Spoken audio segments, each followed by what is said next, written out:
जो एक लड़का और एक लड़की के बीच में होता है। यह कहानी एक शादीशुदा ज़िंदगी की एक मधुर प्रेम कहानी है। बहुत लोगों की मानना प्यार सिर्फ और सिर्फ शादी से पहले ही होता है और शादी करने के बाद सब कुछ ख़त्म हो जाता है। आपको क्या लगता है कि प्यार सिर्फ शादी से पहले होता है? कल अभिषेक ने एक साड़ी लाया और टेबल पर रख दिया। पायल ने कल रात को ही देखा था कि टेबल पर एक साड़ी पड़ा है, लेकिन तब वह साड़ी को हाथ नहीं लगाया था। लेकिन अगले दिन सुबह जब पायल ने घर की साफ सफाई कर रहा था, तब पायल की नज़र टेबल पर रखी हुई साड़ी के पास एक चिट्ठी पर पड़ी। पायल ने तुरंत उस चिट्ठी को अपने हाथों में लिया और पकड़ने लगी। उसमें लिखा था कि मेरी पायल, तुम्हारी गुस्सा देखने के लिए मुझे हार दिल दिल करता है कि मैं घर थोड़ा देर से लौटूं। बसे भी तुम ज़्यादा गुस्सा नहीं करते हो, मगर मैं जब देर से घर लौट आता हूँ तो तुम मुझे डांटती हो। मुझे तुम्हारी डांटना बहुत ही अच्छा लगता है। तब दिल करता है कि मैं तुम्हें अपने बाहों में लपेट लूँ, लेकिन तुमको तो पता है मैं इतना रोमांटिक नहीं हूँ। दरअसल पढ़ाई और नौकरी को लेकर इतना व्यस्त हूँ कि मैं तुम्हें सही से वक्त ही नहीं दे सकता हूँ, और तुम जानबूझकर मुंह फुलाकर बैठी रहती हो। यकीन करो, तुम जब गुस्सा करती हो ना, तब तुम्हें बहुत अच्छा लगता है। शायद सभी लड़की जब गुस्सा करता है तब उन्हें बहुत अच्छा लगता है, मगर मुझे उतना पता नहीं है। ये कहानी भी पढ़ें।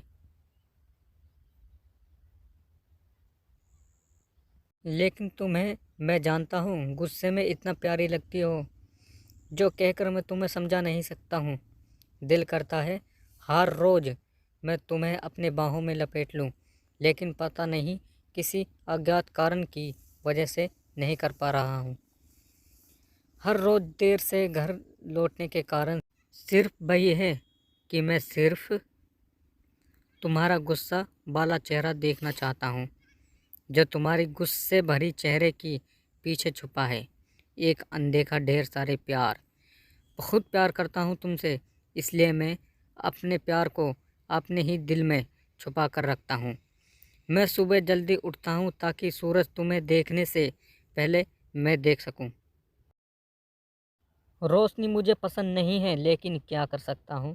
रोशनी के बिना तुम्हें दिखाई नहीं देता, इसलिए सर्वदा रोशनी के सामने अपने सर झुकाता हूँ। छोड़ो ये सब बातें। कल जो तुम्हारे लिए एक साड़ी लाया था वह टेबल पर रखा था, मगर तुम्हारे हाथों में नहीं दे सकता।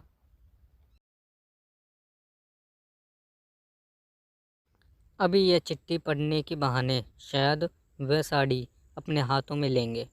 शायद वह साड़ी तुम्हें पसंद ना आए, इसलिए मैं तुम्हें वह साड़ी तुम्हारे हाथों में नहीं दिया था। तुम्हें पता है, मैं कभी भी साड़ी अकेला नहीं खरीदा। माँ के लिए जब साड़ी खरीदने जाता था तब भी माँ को साथ साथ लेकर जाता था। कभी भी अपने पसंद से साड़ी नहीं खरीद सका। शायद तुम्हारी पसंद की अनुसार साड़ी नहीं खरीदा सका, इसलिए तुम्हें ना देकर टेबल पर रख दिया। मैं तुम्हें वादा करता हूँ, एक दिन तुम्हारे लिए सच्चा मैं एक बहुत ही सुंदर साड़ी खरीद कर दूंगा, और ये एक आदत भी बन जाएगी, और तुम्हारी पसंद नापसंद का भी मुझे पता लग जाएगा। अभिषेक का चिट्ठी पढ़ के ने बाद पायल की होठों पर हल्का सा मुस्कुराहट दिखाई दी। पायल ने अभिषेक का पत्र पढ़कर थोड़ा हैरान थी। जो अभिषेक पायल के सामने ठीक से नहीं खड़ा होता। वह अभिषेक अपने दिल के एक कोने में अपने पति के लिए ढेर सारा प्यार भी छुपाया रख सकता है। पायल की सपना था कि उसका एक हैंडसम पति होगा और वह बहुत ही रोमांटिक होगा, लेकिन अभिषेक के अंदर तो रोमांटिक बोलकर कोई चीज़ ही नहीं है। लेकिन अब देखो, अभिषेक के दिल में रोमांटिक का गहरा समुंदर है। पायल भी अभिषेक को बहुत ही प्यार करता है।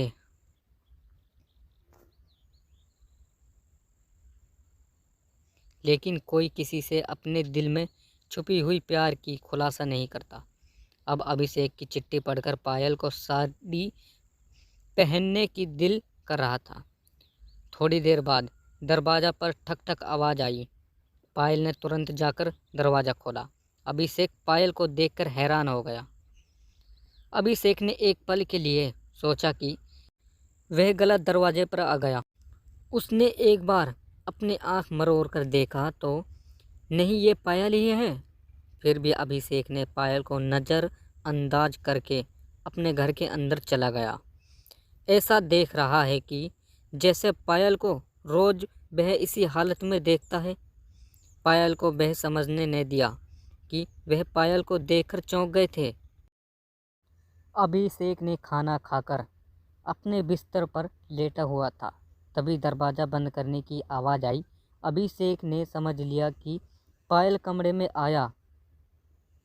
पायल कमरे में आते ही आईना के सामने चुपचाप बैठ गया और बार बार खुद को आईना में देख रही थी, इसलिए कि कहाँ कोई कमी तो नहीं हो गई। जल्दी से दोपहर का काम ख़त्म करके अपने इच्छानुसार वह साज धज के है और अभिषेक जो साड़ी लाया था वह भी पहने हुई है, सिर्फ और सिर्फ अभिषेक के लिए। और वह एक बार के लिए पूछा तक नहीं। पायल को खुद पे ही बहुत गुस्सा हो रहा था। अपने सर झुकाकर आया के सामने बैठा हुआ था। पायल ने इधर अभिषेक को और बिस्तर पर लेटा हुआ बर्दाश्त नहीं हो रहा था, क्योंकि पायल ने अभिषेक को चुंबक की तरह अपने तरफ खींच रहा था। अभिषेक की दिल बार बार अभिषेक को कह रहा था, तू पायल के पास जा और उसे अपने बाहों में लपेट ले। वे सिर्फ तेरे लिए ऐसे साज धज के किए हैं